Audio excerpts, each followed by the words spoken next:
एक बहुत बड़े जंगल के पास एक गांव था। उस जंगल में एक बहुत बड़े चुड़ैल रहता था। वह उन गांव वालों के जानवरों को मार कर खा लेती थी और वो बहुत गांव वालों को परेशान करती थी। भोजन न मिलने के वजह से वह गांव वालों को मार कर खा लेता था। गांव वाले उस चुड़ैल से बहुत ही परेशान थी। चुड़ैल ने गांव वालों के सामने एक शर्त रखी कि वो हर रोज भरपेट खाने का प्रबंध करते हैं तो उन्हें कोई भी नुकसान नहीं पहुंचाएगी। और इस तरह हर दिन गांव की एक व्यक्ति उसकी भरपेट खाने का प्रबंध करता है। और वो चुड़ैल इतना खाती थी कि गांव वालों को उसकी खाने की प्रबंध करना बहुत ही मुश्किल होता जा रहा था। गरीब मोहन अपनी इसी गांव में अपनी पत्नी रीमा और अपने बेटे बबलू के साथ इसी गांव में रहता था। इस समस्या का सुझाव के लिए गांव के सभी व्यक्ति उस गांव के मुखिया के पास जाते हैं। मैं और मेरी पत्नी के साथ उस चुड़ैल के लिए भरपेट भोजन लेकर गया था, लेकिन उस भोजन से चुड़ैल का पेट नहीं भरा और वो क्रोधित हो गई। हमने उससे काफी विनती की कि हम उसके लिए और भोजन ले आएंगे, लेकिन वो नहीं मानी और मेरी पत्नी को मार कर खा गई। देखो, वो चुड़ैल ने पहले ही कहा था कि उसे भरपेट भोजन हर दिन चाहिए। देखो, हमारी भलाई इसी में है कि हर रोज हर दिन उसे भरपेट भोजन दे। रामलाल, कल तुम्हारी बारी है कि चुड़ैल के लिए भरपेट भोजन लेकर जाओ। हम सब ने बारी बारी से उस चुड़ैल की पेट भर तुम्हारी और तुम्हारी परिवार की रक्षा की है। अब तुम हमारी रक्षा करो। हीरालाल के पास कोई उपाय नहीं था, इसलिए मुखिया को हाँ कह दिया और वापस अपने घर लौट आए।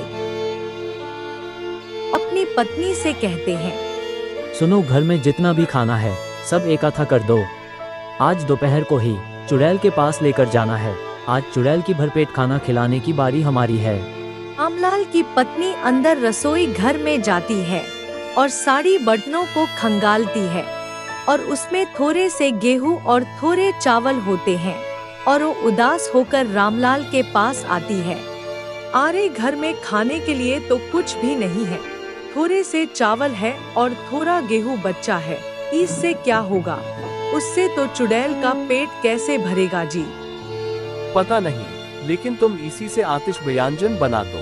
हीरालाल की पत्नी सुझाव देती हुई कहती है, देखो, इतनी भोजन से चुड़ैल की पेट भी नहीं भरेगा। तुम एक काम करो, गांव वालों से अनाज और खाने की विनती करो। और वैसे भी सारे गांव वालों जानते भी हैं, हम बड़ी मुश्किल से अपना पेट भर पाते हैं। हो सकता है कोई न कोई हमारी मदद कर दे। नहीं सोशीला, गांव वालों को भी लगभग अनाज का भंडार खत्म हो ही गया है और चुड़ैल को खिलाते खिलाते इस समय तो भगवान ही हमारी मदद कर सकते हैं। तभी रामलाल का बेटा कमरे में प्रवेश करता है। बाबा, मेरा दोस्त कह रहा था कि वो चुड़ैल आपको खा जाएगी, क्या ये बात सच है? तभी रामलाल की पत्नी कहती है, हाँ जी, संदीप सही कह रहा है। ना जाने चुड़ैल की पेट न भरने पर कहीं वो तुम पर ही आक्रमण कर दे। नहीं, आप खाना लेकर नहीं जाएंगे। इतने दिनों से गांव वालों ने अपनी अपनी बारी पर चुड़ैल को खाना खिलाकर मेरे और मेरी परिवार की रक्षा की है। अगर मैं अपनी बारी से मुंह मोड़ लेता हूं तो ये बहुत बड़ा अन्याय होगा। नहीं, मैं ऐसा नहीं कर सकता। भले ही वो चुड़ैल मुझे क्यों ना खा ले, लेकिन मैं तो खाना लेकर ही जाऊंगा। रामलाल की पत्नी उदास होकर कहती है, हे भगवान, एक कैसी मुसीबत है। तभी संदीप वहाँ से भाग कर जाता है। भगवान के सामने हाथ जोड़ कर खड़ा हो जाता है और भगवान से कहता है, हे भगवान, मेरा पिताजी का रक्षा कीजिए और वो चुड़ैल को यहाँ से हमेशा हमेशा के लिए भगा दीजिए। नन्हे संदीप की भक्ति को देख सोशिला और रामलाल की आंखों में आंसू आ जाता है।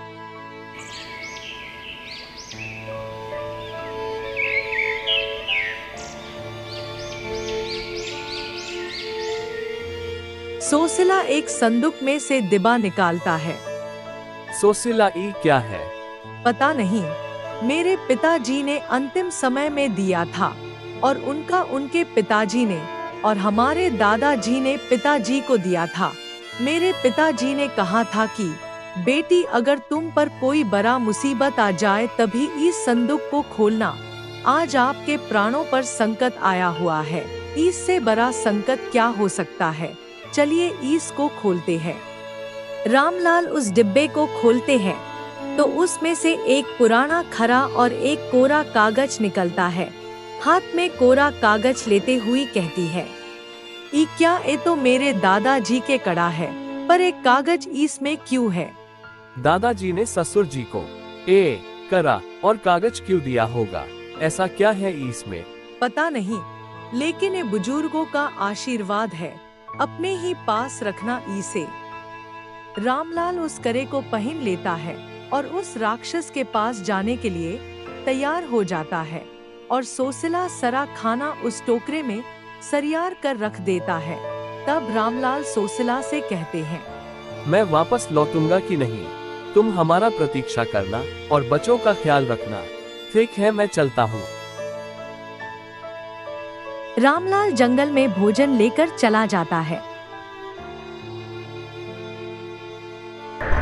तभी वहां एक जोर भयंकर आवाज सुनाई दी, आ गए तुम। और रामलाल के सामने एक अचानक भवंदर आ गया।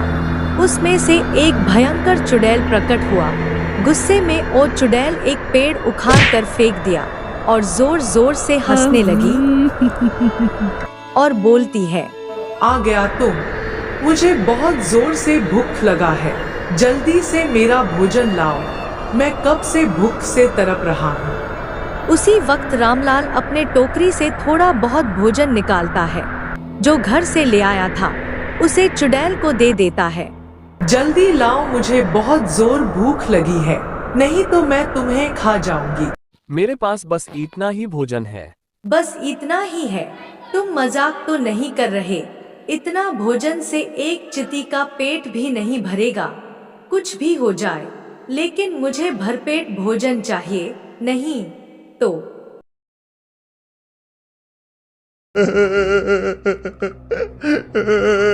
तभी चुड़ैल रामलाल को खिलौने की तरह एक हाथ से उठाकर दूसरे हाथ के हथेली पर रख लिया।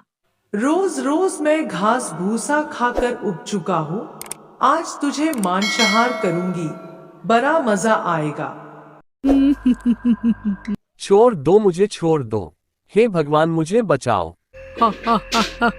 चुड़ैल हंसती है और कहती है, क्या कहा? भगवान? यहाँ कोई भगवान नहीं आएगा। तुम्हारा भगवान भी हमसे डर गया।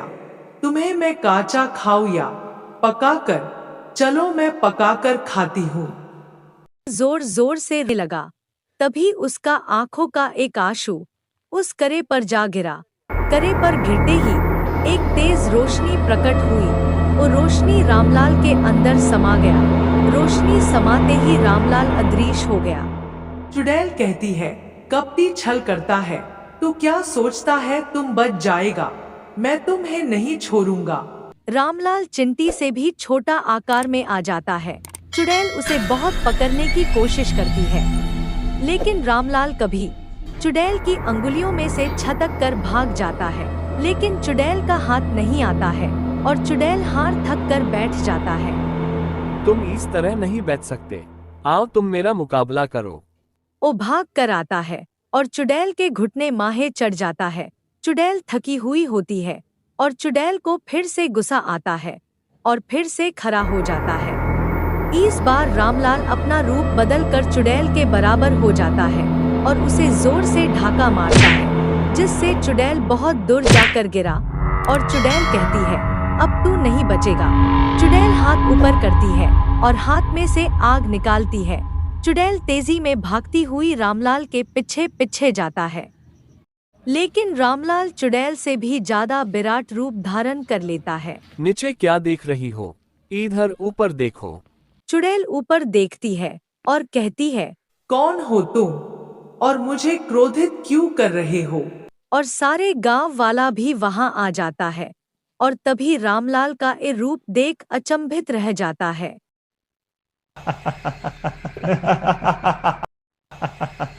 चुड़ैल भी अपनी कानों को बंद कर लेती है। बंद करो हंसना। तभी चुड़ैल रामलाल का आकर गला दबाने लगता है।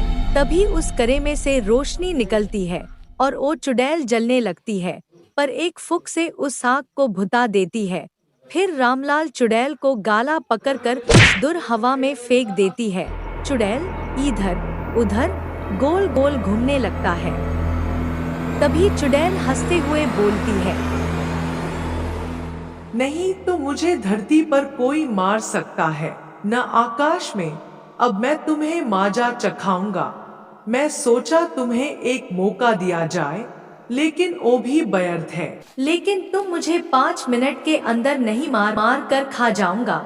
ये मेरा वरदान है। वो अब रामलाल और विराट रूप धारण कर लेता है। रामलाल चुड़ैल को पकड़ने लगता है।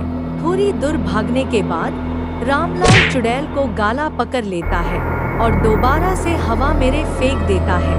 तभी उस करे में से एक तेज रोशनी आता है। चुड़ैल हवा में उड़ती हुई वापस जमीन में गिर जाती है और राख का ढेर बन जाता है और रामलाल वापस आने से पहले अपने असली रूप में आ जाता है। अरे ये क्या, और मुझे क्या हो गया था? और वो चुड़ैल कहाँ है? अरे ये तो राख का ढेर हो चुकी है। पता नहीं मुझ में इतनी ताकत कहाँ से आ गई थी। हे भगवान, आपका बहुत बहुत शुक्रिया। रामलाल अपने गांव वालों के साथ वापस गांव आ जाता है और उनकी पत्नी रामलाल को देख खुश हो जाती है और कहती है, हे भगवान, आपका बहुत बहुत धन्यवाद।